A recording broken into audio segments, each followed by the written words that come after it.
Hello, this is Richie from PlayStationCountry.com, and today we're taking a look at Mastercube on the PlayStation 4.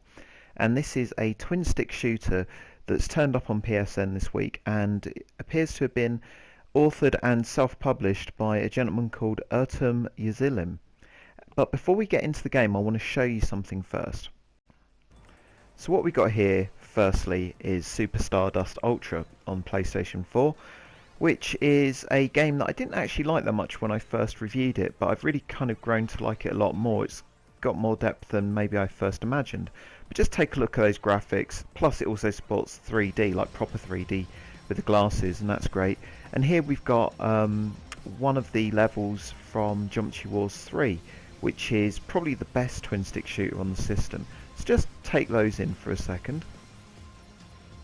And so, 55 seconds into the review, here we actually finally get to see Mastercube. And it's awful, isn't it? I mean, the graphics are terrible. The enemy types, awful. It looks like the worst kind of diluted version of Geometry Wars 1 that's possible. Even look at the background, that star field, there's no parallax on it, it's just a static image. There's not even any colour on it, there's nothing. It's so lazy, it's so absolutely appalling. So in terms of the gameplay, it's just a twin stick shooter. There's no extra controls, there's no real power-ups. Occasionally your weapon gets a little bit beefier. There's no indication as to why, it just does. And sometimes it gets less beefy because, well, again, there's no reason. There's no smart bombs, there's no change of weapon types, there's no anything.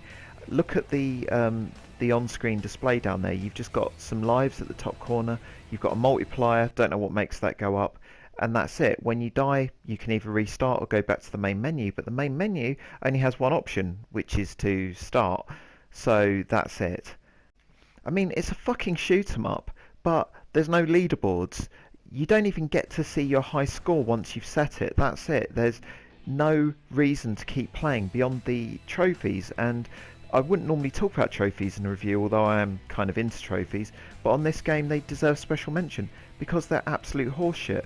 They're incredibly difficult, they're basically impossible, and you're not going to want to even try and get through them because there's no reason, because the game's so terrible.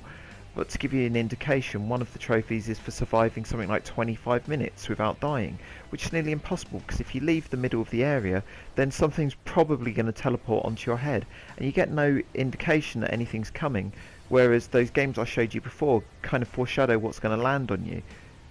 To be honest, I've shown you everything there is to see about this game. It's shit, and Ertem Yazimi, you're the worst at what you do, son.